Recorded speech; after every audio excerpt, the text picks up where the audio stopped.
This is it, the moment so many of you have been waiting for. Aaron Keller finally released the big 6v6 blog post. Some of the key takeaways are that they are doing a 6v6 test to gather data and feedback, and then they'll use that to know which direction to go next, either to improve 5v5 or to think about switching over if enough players are interested in that. Knowing, of course, that it's going to break queue times as they go to explain the trade-offs of either strategy throughout the blog post. Aaron admits that there are technical limitations to this because Overwatch 2 upgraded some of the presentation, the graphics, performance, and abilities and everything is more cost-intensive. And so adding one player per team could stress that a bit. Doesn't say directly, but perhaps this is one of the reasons why they took so long to answer this call from the community, as it doesn't seem like they were entirely sure if they could have done it or not. In the blog post, they discussed the pros and cons and the history of the different formats of the game, and it's quite intensive. So we'll get into it, and I'll try my best to not do too many asides, because there are things that I want to add, seeing as we've had long discussions about this, either on this channel or on the Group Up podcast, which I'm sure we'll be doing a follow-up episode after this blog is now released. Let's get into the blog now. Aaron says, "Hey everyone, there's been a lot of talk about 6v6 lately, and it's only intensified in recent weeks since we posted our latest director's take and made a Twitter post with a promise to talk about it in the future. Well, now is the future, and this is the next piece. So let's get into it. Wait, not quite yet. This is a pretty complex and nuanced topic, and it gets to the beating heart of what makes this game tick. Our players have different opinions and preferences about the ideal number of players in an Overwatch match, and so does our team. We're a microcosm of the broader community and discuss this internally. I'm hoping that this piece will serve as an introduction to our own discussions and a jumping off point to engage with all of you. I'd also like to set a few expectations and ground rules. First, it's pretty long. Creators are going to lose their voices reading this aloud. If you like a TLDR, the what's next section should suffice. Secondly, I'm not here to tell you what you ought to like or even what's empirically better. This is a game, and your preferences for fun is relative to your own tastes, ability, and experience. Lastly, there are years of decisions that affect such a fundamental piece of Overwatch. Some of you might be intimately aware of these, while others might not. Before diving in, I'd like to set the stage and give some context on some of the larger changes to the game that ultimately culminated in the 5v5 format we have today. Historical context. There have been 3 large format changes to Overwatch, and the first happened shortly after the game launched. This was hero limits. Before this, there could be any number of particular heroes on one team. You could have 6 Genjis or 6 Reinhardts. If memory serves right, the winner of Team 4's first internal tournament was 1 Winston and 5 Zenyatas. We called it Quinston because Zenyatta orbs stacked with no cap of healing at the time. It was glorious and terrifying. During early development, it was necessary to have duplicate heroes per team. Our first core combat milestone only had 4 heroes. As the roster grew, this was no longer necessary, and it also introduced issues. Overwatch heroes have very distinct kits with impactful abilities. Stacking abilities could be fun, but it posed challenges to balancing many of those abilities in game. People reference double barrier, but back then you could have 6. Imagine cycling 6 immortality fields. The number of team compositions and strategies available was huge. The variety was great, but we didn't feel like we could ever truly balance the game without severely watering down our heroes. So we made the choice to impose a limit to 1 of each hero per team. This essentially solved the issue of ability stacking, but it did have a few side effects. It traded some of the creativity in putting together a team composition for a more consistent and balanced experience. It also took away some choice from players. If someone wanted to play Tracer, but you are already Tracer, they would be unable to. Of course, he's referencing a 2017 viral video. It's got 100 million views now. I'm already Tracer. You guys forget, like, with no limits being the base format of Overwatch 1, it really was exemplary of how the devs thought of the game. Remember, these were RPG devs, and they wanted each individual to get what they want always. If you wanted to play Tracer at launch, everyone could. They weren't looking at it from a competitive design standpoint. They were completely open-minded at first, and they said this version of the game, where you could play no limits, any pick, was core to the design philosophy of the game. Back then, the The game was trying to appeal not just to shooter fans, but also to like World of Warcraft players. Remember, Team 4 originally did develop WoW and was trying to make another WoW with Project Titan, then accidentally made the hero shooter, which they eventually wanted to progress towards WoW again. You can't make this stuff up. Overwatch 2, with its PvE components that eventually got canceled, was supposed to be the walk, and the next Overwatch MMO game was supposed to be the run way down the line. None of that ever happened. They've been trying to develop an MMO the whole time and sort of felt forced to adhere to community demands from meta theory crafting jerks like myself who wanted role queue and competitive balancing and a sensible competitive game. To be clear, none of these things that we want as competitive players were the reasons why Overwatch 1 won Game of the Year. It was the casual massives Game of the Year. That's why a shooter game won Game of the Year, because it transcended every type of genre. Everyone wanted to try the new Blizzard game, but it was a complete mess from the start. It's the expectations of the community that shifted. Aaron says, importantly here, a theme of this and future decisions was limiting match variety as well as player freedom and creativity in order to create a more balanced, consistent, and competitive experience for players. Remember this point, because we'll touch on it a few more times in this piece. I think the hero limit rule was a great decision, and we would make it again. The other two large format changes have a lot of positive benefits, but are not as clear-cut. The second large change to the game's format was the move from open queue to role queue, which limited team compositions to 2 heroes from each role. Before role queue, there was no enforced 2-2-2 team composition, and players had the freedom to select any role they liked once they loaded into a match. With open queue, teams had a lot of freedom of choice about what heroes and team compositions to play, but there were quite a few problems that role queue intended to address.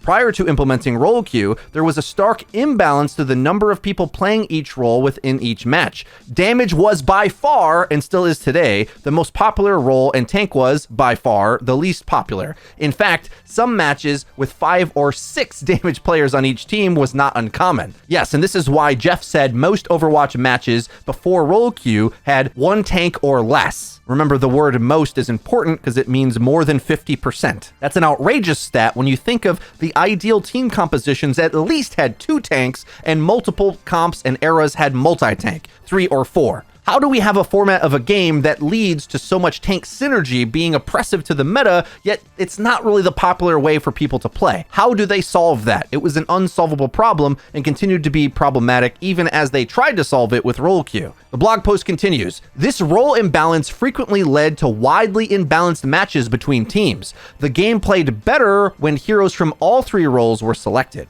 The disparity caused social issues as players would try to pressure others into playing tank or support roles even if they didn't want to. It made balancing heroes more difficult since we couldn't balance around a certain role ratio for each team, and it even made introducing new heroes more difficult since any new hero kit had to take into consideration hundreds of different team compositions and abilities that could overlap with it. I'm really glad that he's saying this now because I feel like this is a very important point. On one hand, we say we want new heroes that are transformative to the gameplay. That's the exciting bit of Overwatch. It's required for the health of the game to survive. I mean, I personally maybe would rather have like a limited set of heroes we all like, and maybe I could keep playing that game forever as a competitive experience, but the casuals for sure want the shiny new toy to mix up the gameplay. We all know that. Here he's admitting a thing I said in my 6v6 videos is that they had no idea how to balance and introduce new characters into that format because it was so problematic. It's pretty widespread knowledge that most competitive players agree that Brigitte killed the competitive version of open queue. But what they don't say is that the mass community player base didn't know how to play her, wasn't maximizing her at all. And so while if you knew the tricks of the GOATS comp like I did, you could soar up the ranks easily because it easily rolled everything else, making use of the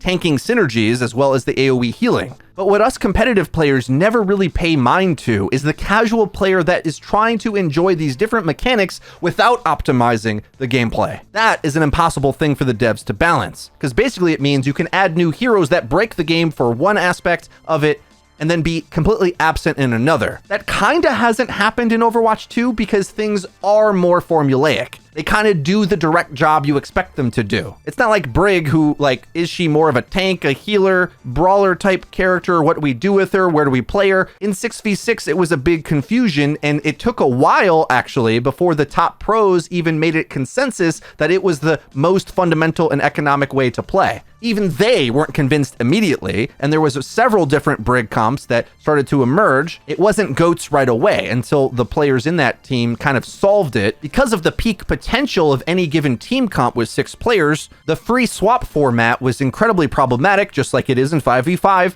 because your ability to only need to swap one hero to deal with a vast array of counters meant that meta comps were even more immune because there was no cost to just playing the best heroes in the best combination. You should do that objectively always. Kind of like in the asymmetrical version of the game in 5v5, players are convinced that you should counter swap always. One led to almost no swaps, the other led to powerful swaps. Either way, I have not been a fan of the free swap format. They both caused problems. Okay, back to the blog post. The move to a role queue format was aimed to mitigate these challenges.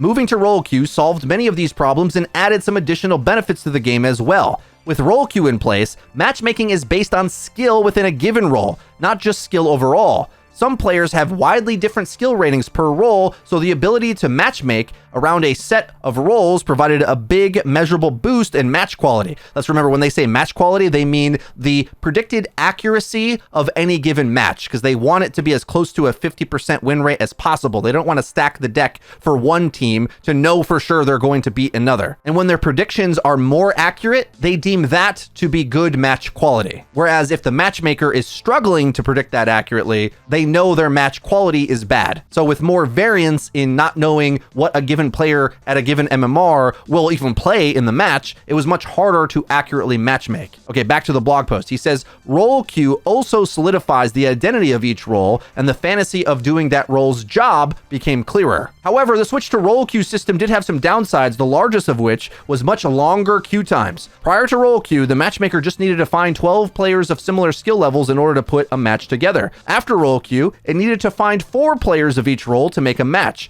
The total number of players queuing has no effect on this. It's almost solely governed by the ratio of people queuing for the least popular role. That's important, guys. Pay attention to that, because a lot of players seem to think that, well, certainly free to play saves this, right? Nope, has nothing to do with the overall number. It's the ratio. Given the game's lower relative ratio of players queuing for tank than the other damage and support roles, queue times went way up. We'll get into details on this later. The team tried to address this imbalance in various ways. We introduced a priority pass system that gave players who played a low demand role tank a shorter queue when they switched to damage. This had a positive effect for several weeks, but its influence quickly faded. We also introduced systems to reward players for playing tank, eventually giving them a loot box and a bunch of XP for queuing for that role. None of these were able to put a dent in the demand for playing DPS. Damage queue times drifted a bit lower over time, but much of this was due to the introduction of open queue competitive and the permanent loss of damage players unwilling to wait that long for a match. That's a very interesting part of it. Having alternate modes kind of helps leverage out the queue time disparity. It's something that I forget because I never play open queue myself, but queue times might be even worse if the players all flooded into the damage role into our role queue systems for quick play and competitive. I'm quite interested to see when they do a 6v6 test what that will do for the other queue times as well. Perhaps there'll be a perfect harmony if it's an alternate mode where so many of the tank players that want that will go there and make that version of the game populated evenly. It's hard to know for sure, but certainly believe that the devs have the stats and information on this and will be tracking it closely to know for sure what the outcome is. A lot of the pro 6v6 proponents kind of just claim outrageous things there's no way they have the evidence of, saying that if they just balance it right, then we'll get a lot more tank players, but there's overwhelming data on these kinds of things. What they're saying here is they tried several things, tracked the effects of them, and the only thing that had any impact is just moving the damage players to a different queue. That's kind of crazy to think. I was trying to research this and it's kind of hard to find properly, but I'm curious to know when OpenQ Ranked actually got reintroduced. It was definitely during the drought, and I feel, if I remember correctly, they did a few test seasons before adding it completely, and I wish Aaron stated definitively when that happened. The revealed and stated preferences are always different. You can never trust the masses based on what they vote on a forum or which box they tick on a whiteboard at BlizzCon. What matters is them voting with their wallets and feet. Where did they spend their time? Back to the blog, there were additional drawbacks with role queue. I mentioned earlier that many of our decisions made improvements to the game at the cost of match variety and player freedom. Team compositions were now locked to 2-2-2. This was another step to a more consistent experience within Overwatch, but sometimes consistency can start to feel samey. There were some pretty exciting metas in the pre-role queue world, and swapping to a hero on a different role mid-match was often a much bigger change and more exciting than swapping to one of the same role. This is definitely true, guys, and I, as a flex player, definitely benefited from the open queue format. It kind of rewarded a jack-of-all-trades playstyle. My longtime duo partner, Nateson, always wanted to keep open queue for this reason, because he, just like I, are pretty good across all three roles, and even in role queue, our SRs are kind of similar to each role, but we're much better overall as a player in a format where you get to flex around. Remember as well, the counter picking you could do, being able to play any role, was insane, and it was a design intention since the launch of the game in its Game of the Year season. They wanted you to counterpick.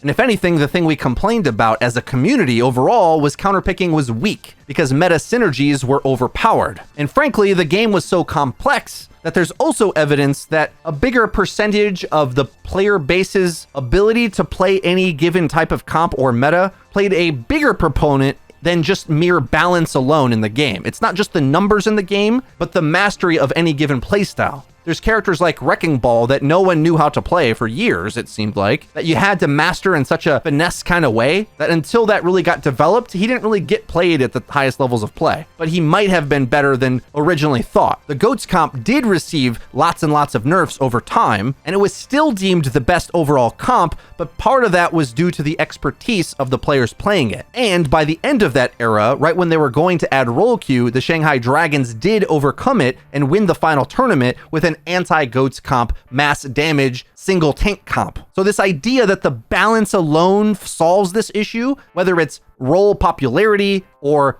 meta issues, doesn't really bear out in reality. It's not the full story. It would be disingenuous to claim that all you needed to do was balance the game differently and you'd make it popular throughout the player base and you'd solve it for the highest tiers of play. There's no evidence that that would ever happen. Back to the blog, like hero limits, role queue took away a part of the freedom in selecting heroes that served as a base of Overwatch, but I often wonder if the success of it is as cut and dry as that of hero limits. And I kind of agree with him on this. I really wish that we tried draft mode instead of role queue, frankly. He goes on, could there be an in-between version that softens the original problems without completely solving them and isn't as quite as restrictive as our current role queue system? A bit more on that later. Now, more history. The third major format change. These challenges, as well as longer queue times, led us to the third and most recent major format change to the game, the shift from 6v6 to 5v5. This is almost a blog within a blog, but we're going to cover three things: why we switched to 5v5, queue times after the switch to 5v5, what the team thinks about 6v6. Here we go. Why we switched to 5v5. There were many reasons behind the transition to 5v5. When we launched Overwatch 2, we talked about the greater individual agency that players could have in 5v5. Overwatch is a team sport, and it requires players to rely on each other to be successful. This was even more the case previously, and the game could be frustrating if your team was out of sync. Many times, fights in 6v6 couldn't resolve until ultimate abilities came online. Correct that. Until ultimate combos could be executed to break through 2 tanks worth of mitigation supported by high uncontested healing output. The world of 6v6 could have really high highs, but really low lows. One of the design goals of 5v5 was to try to raise that floor, even though it was at the expense of some of those high moments. This is really honest from him, and something that I wish the 6v6 crowd would be honest about. Their counter arguments to this is that, well, they could have just nerfed everything down. But even when that was the case, the thing Aaron is saying for the mass player base still existed. When you stop talking about the top 1% meta and just think of the base format of how most players experience the game, it's what Aaron is describing here. Poking at the choke, not being able to move, and needing to use ultimate combos just to do anything. A lot of players had that as the baseline experience of the game always. Did it feel more MOBA-y? Yes. Did it feel like his shooter game a lot of times? After 2018, definitely not. and it's the reason why so many players left. 2/3 of the Your Overwatch team left because it stopped being a shooter game. There's a major benefit to the high highs where the tank exchange had way more strategy to it. So at a high level, that specifically was way better, but the baseline level was barely a video game in a lot of matches, especially if the enemy had good heroes and you had bad heroes. That still happens in 5v5, but there is lanes for you to hit your plays. You might still lose, it might still be terrible, it might still be Overwatch nonsense, but at least you get to play. Trust me, 6v6, a lot of it you just never played. You kind of just spectated what your team was failing to do. And it's in fact how much more competitive 5v5 is that makes it feel worse. It's confrontational. You have to put up or shut up in 5v5. There's far less being a passenger in the 6v6 win or loss. Back to the blog, Overwatch 2 also has a greater emphasis on FPS gameplay. There's less damage mitigation and CC, debatable, and players get shot and players get to shoot at enemies more. Crowd control could take players out of the game for an extended period of time, especially when they were chained back to back. A 5-second Sombra hack, May freeze on her primary fire, Brig Bash, Honestly, Orisa, Holt, and Sigma Rock could all happen consecutively to one player. I mean, I hear him on this, but they also added so much CC back to Overwatch 2. You still can stack 5 CC characters just in different forms, and they could have toned all of these things down. So it didn't have to be like this, but I think there is a little bit of a caveat he could explain, because the thing to remember, if the base format has tank synergies built in, then any of these given CC type heroes kind of have to have big impact in order to outweigh the defenses of the tanks, or else they are easily useless. We really are hung up on this idea that 6v6 was easier to balance, but I assure you it was not. Because the higher peaks of the potential of a given comp could shut out a bigger percentage of the game. Whereas in 5v5, I'll play for hours and see loads of different heroes. That was never the case on any given patch in Overwatch 1. Back to the blog post, typically a tank who could often survive this onslaught, at least in game. Their real life mental health was another story. Damage heroes often complained that their role was the least impactful relative to the strength of the super powerful tank synergies, and support heroes undoing their playmaking. This is another one I'm certain Samito would contest with, but he was one of the high-minded, big-brain DPS players who was very good at the game and understood the game at a deep level. Most other players' experience against 2 tanks or multi-tank was, wow, these shields take a long time to shoot through. And whereas Sam is a master of like game sense heroes like Echo, May, Reaper, Sombra, he will argue that, well, no, it's all of these other things through the meta, but the average player did not have that experience because they don't have his skill set. And furthermore, tank synergies were far more prevalent for the mass player base than support synergies were. Support synergies were stronger at the highest tier of gameplay and certainly made the meta tanks uncounterable, but despite that, they still felt uncounterable for the average player, especially up against bad tank synergies. The gap between that is far worse in Overwatch 1 than it is in 2. The blog goes on, the emphasis on ability cooldown management, ult tracking, shooting barriers instead of players, not big enough timing windows to just shoot enemies and get eliminations were all factors that contributed to this feeling. Yes, 1,000 times to all of this. Agree completely. Aaron goes on, support heroes also had to focus almost exclusively on healing since there were bigger team health pools and more incoming damage on the field with the additional tank player. In 5v5, they had more agency to add damage or duel other heroes, especially when you made them overpowered. Yes. Aaron goes on, tank synergy wasn't always fun. It slowed the game down and stabilized it, but sometimes it absolutely ground it to a halt. Yes, this caused the phenomenon I liked to call for many years the poke at the choke meta, where if you were plat, you often didn't even get past the choke of King's Row, the most famous popular map in the entire game. It was possible to have games where you never got out of the choke. 2CP was even worse for this, but a lot of your favorite maps ground to a halt, as Aaron said, if they had a good tank line and you did not. They kind of could just permanently stuff you and you would have to sort of AFK and take the loss. There was nothing to interact with. Aaron goes on, people point to the double shield meta as an example of this. It wasn't just about double shields though. The ability to stack a very defense-heavy lineup, especially in game modes that required a team to push through a small choke, caused a lot of matches to feel like there was no progress at all. The game is faster now, and it doesn't typically magically stall out. I agree with Aaron saying this. It has the opposite problem where offense is way too easy to land, which makes counter picks much stronger. I think the community overvalues how strong they are, but there are certain ones that are insane. And it makes for your engagement style to be completely lopsided. Like Mauga is kind of a character that only can engage with his ults a lot of times and has to play keep away the rest of the time, especially against counters. So much so that you feel like you probably have to swap him. But I think the community is way too harsh on other, quote, counters in the game that are far more even than they give credit for, if you make the gameplay adaptations. Because trust me, similar complaints happened in 6v6, just in different ways. You'd complain about your other tank not helping you, let's say, or picking a bad comp, or having a bad comp, because bad comps were much worse. The floor was way lower in 6v6. No solutions, only trade-offs. The blog goes on. It feels like there is more room to move around the map without the need to earn every inch of it.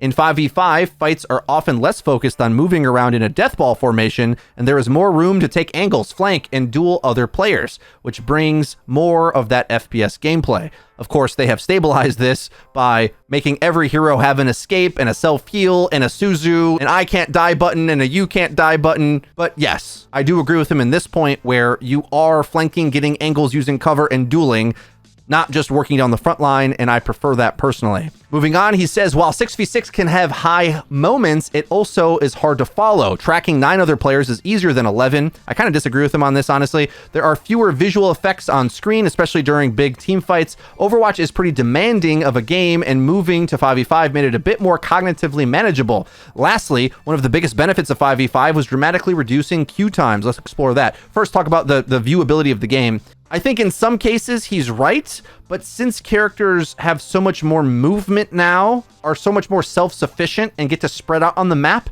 in a way, like from a spectator esports point of view, I agree. You kind of know where the play is going to happen when you're spectating the game, but playing the game, things are swarming around you so fast that I find it much easier to look at old Overwatch 1 gameplay, which was much slower because the tank line slowed the game down so much.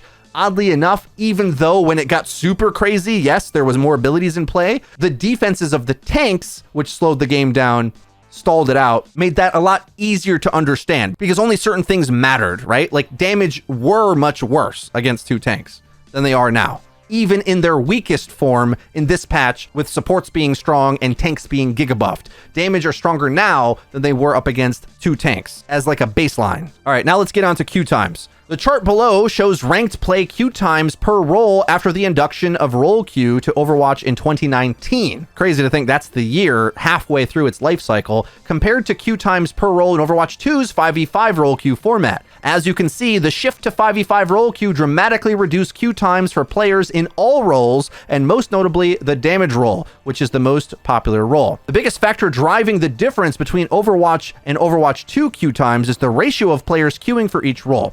We hear players speculate that long queue times are a result of not enough players playing Overwatch. This is not the case, but instead that relative to the other roles, players generally queue tank less, leading to longer wait times for everyone else while we wait for a tank to free up to find a proper match. So in practice, the actual ratio of players queuing for tank damage and support is much closer to the current 1-2-2 format than the previous 2-2-2 format. As a result, the 5v5 role queue format better mirrors actual player interest in each role, and making the switch resulted in shorter queues. The sharp drop-off in queue times in October of 2022 is when Overwatch 2, along with 5v5, shipped. The queue times of all heroes dropped and are now much shorter than they were in the world of 6v6. This is almost all because the game required one less tank in a match. If you look at the current queue times, you can see that there is still a lack of tanks compared to our other roles. Just flipping the switch and returning to 6v6 would likely cause a return to previous queue times or worse. What Aaron's admitting to here is that there was nothing they could ever do in the entire history of the game to make tank popular. The only thing that worked was to lower the number of tanks required to make a role queue match, or require no tanks. So far, that's the data we have. But perhaps the gameplay is worth the wait. That would be the only argument you could make, that the gameplay in 6v6 is so much better that we would all rather have longer queues rather than try to improve 5v5. Aaron goes on, regardless of the amount of players in-game, queue times are always reflective of how many players are queued per role. In other words, the main driver of increased queue times is the ratio of players queued in each role. Since there are less players queuing as tanks, queues would likely go back to the way they were before. Next part of the blog, thoughts on 6v6. The game started its life with 6 players on each team. I discussed why we moved away from 6v6, but that doesn't mean it's without any merit. There were moments and madness that could happen with 12 players in a match that just don't quite coalesce when there are only 10. It was almost too much to keep track of. Correction, it was too much to keep track of at all times, but that was a part of the charm. There are big moments in Overwatch 2, but they aren't quite as chaotic and over-the-top feeling. Part of the chaos allowed players to feel less pressure in a match. There was an extra player to take up a bit of the slack for someone that was playing poorly. And since that player was a tank, they had quite a bit of impact. There was a lot more hit points and defensive capabilities to burn through, which had a stabilizing effect on gameplay. Teams would fold a bit slower than they do now. We went over some of the issues of tank synergy earlier, but having 2 of them allowed one to focus on protecting their backline while the other held ground or pushed into the enemy team. The tank role had a lot of depth in understanding how to work with the other tank on the team. This part of the mastery curve took a long time to learn, and for a small group of people devoted to it, this was part of the allure. We mentioned the difficulty in balancing tanks for 6v6 earlier, but the past year and a half has shown us that there are issues with balancing tanks for 5v5 as well. Duh. For much of Overwatch 2, tanks have been fairly balanced, but when one of them becomes a powerful outlier, like Mauga, that can be felt strongly in the world of one tank. Now keep in mind, when the devs say balanced here, they use the term the way that I think we should use the term, but a lot of players don't. A lot of players think balance means whether the game sort of makes sense, which is a bit subjective, but a lot of players do agree on a lot of those points, like what should be rewarded, what should be strong. That's kind of how they say balance. When the devs talk about balance, what they mean is win rates and pick rates. Are the heroes performing somewhat competitively, especially across skill tiers? All right, finishing up the blog now, finally. What's next? Okay, that was a lot of setup. So I think we're putting more effort into this than any essay I wrote in college. So where do I go from here? At the end of the day, we want to make the game that players want to play. Because of the challenges mentioned previously, we are focused on making 5v5 the best experience it can be. However, because we operate as a service to our players, we always remain open-minded to reevaluating our decisions based on your actions and feedback to give you the best game experience we can. Rather than introduce a disruptive permanent change to the game, we'd prefer to explore the space further and make changes based on that exploration. With that being said, we're looking at running a series of events to try out different core team composition formats in Overwatch 2. The community has just once or twice suggested a test. Why not put various forms of 6v6 in the game in order to gauge the results? We agree. And based on your feedback, we're exploring how we can test different forms of 6v6 in the game to gauge the results. This is taking some time, however, for reasons that may not be readily apparent. The first and honest largest reason is that we need to do this in a way that allows the game to have optimized technical performance. I'm referring to frame rate and memory constraints with 12 players in a match. There have been quite a few upgrades and additions to Overwatch 2 that have an impact on the performance of the game. These range from new features like allied outlines and enabling healer vision by default, the addition of more technically demanding hero kits, as well as visual upgrades to UI, heroes, and maps. In a 6v6 setting, these upgrades can have significant impacts for our players, causing the game to underperform on older systems. Overwatch is a fast-paced game, and maintaining a game that runs smoothly across our platforms is important for the player experience. While a limited time test could arrive sooner, the team is still investigating exactly how long it would take to permanently increase performance across the game.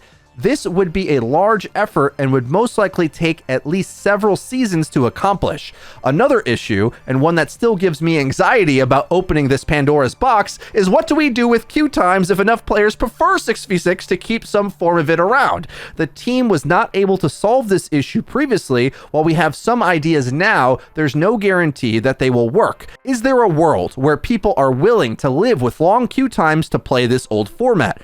Maybe, but that's a pretty risky move to make. We also have tens of millions of new players that have only ever played 5v5. We want to be openly mindful not to frustrate those who like the game as it is today. The outcome of these tests would give us a lot of valuable information to consider moving forward. We'd run the tests for a few weeks and gauge interest from the community. Then we'd measure the impact it had on the other experiences in Overwatch 2, like 5v5, arcade, etc.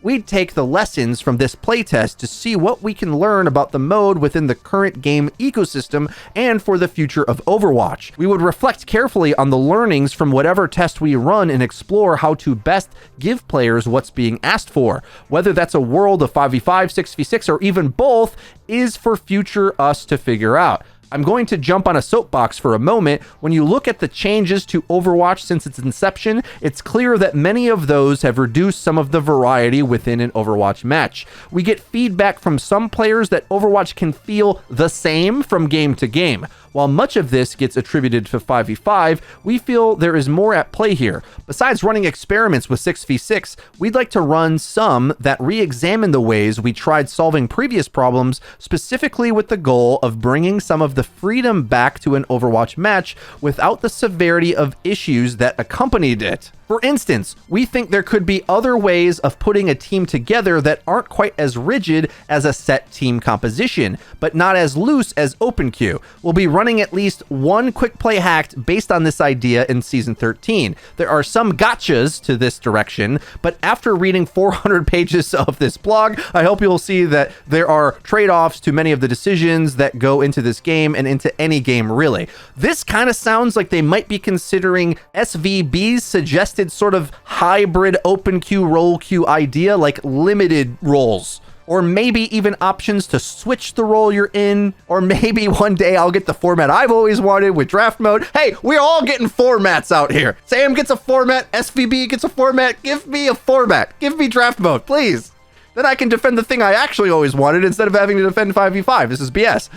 All right, to wrap up for now, your feedback has driven both our inspiration and commitment to testing new ideas in-game. We want to be super thoughtful about how we implement new ideas into the live game because there are millions of players who jump into Overwatch each season, and we want anything we put in-game to benefit the community as a whole, which of course never will be the case because everyone disagrees, but ultimately the Overwatch team wants to continue building the game that you want to play season after season. Yo, Aaron, I think you should run for president with this kind of talk. This blog, or thesis rather, is just a start of this conversation. This isn't the last time we're going to be getting into 5v5 or 6v6, and we can't wait to share more about our plans in the future. In closing, we appreciate you so much, and we love seeing your passion and dedication for this game.